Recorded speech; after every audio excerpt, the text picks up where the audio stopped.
میں M Q M اور تحریک انصاف کا اتحاد برقرار رہ پائے گا؟ یہ ہمارا ملین ڈالر کوسچن ہے۔ تو سب سے پہلے میں خواجہ صاحب آپ ہی سے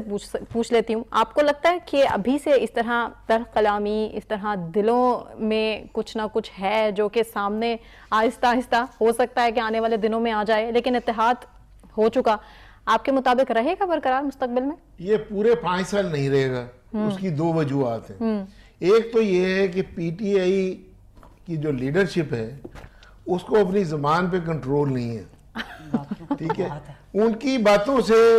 ایک تو وہ ہوں گے ہرٹ۔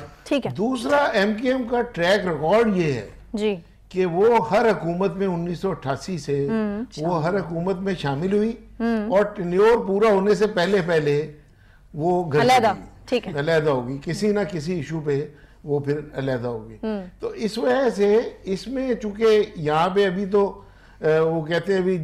جنج جو ہے وہ چڑھی نہیں ہے، ابھی حلف وغیرہ ہوئے نہیں ہیں، اور اس سے پہلے ہی اس قسم کی جو باتیں شروع ہو گئی تو اس سے جو ہے وہ آپس میں تلخی میں اضافہ ہوگا۔ ان کا جو آپس میں دیکھیں جو حکومت میں ان کا شامل ہونا ہے، جہاں پی ٹی آئی کو ضرورت تھی ان کے ووٹوں کی،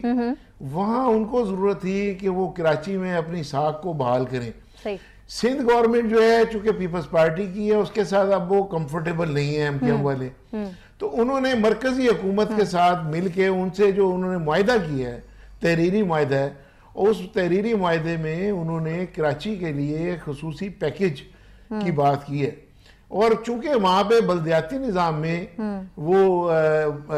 وہاں کے جو میئر ہیں وہ ایم کیو ایم کے ہیں، تو اس طرح بلدیاتی منتخب نمائندے جو بلدیاتی ہیں وہ زیادہ ایم کیو ایم کے ہیں، تو وہ ان کے ذریعے مرکزی حکومت کے ساتھ مل کے عوام کے مسائل حل کرنے کی کوشش کریں گے اور اپنی ساکھ کو بہتر بنانے کی کوشش کریں گے، جو شرائط بھی ان کی سامنے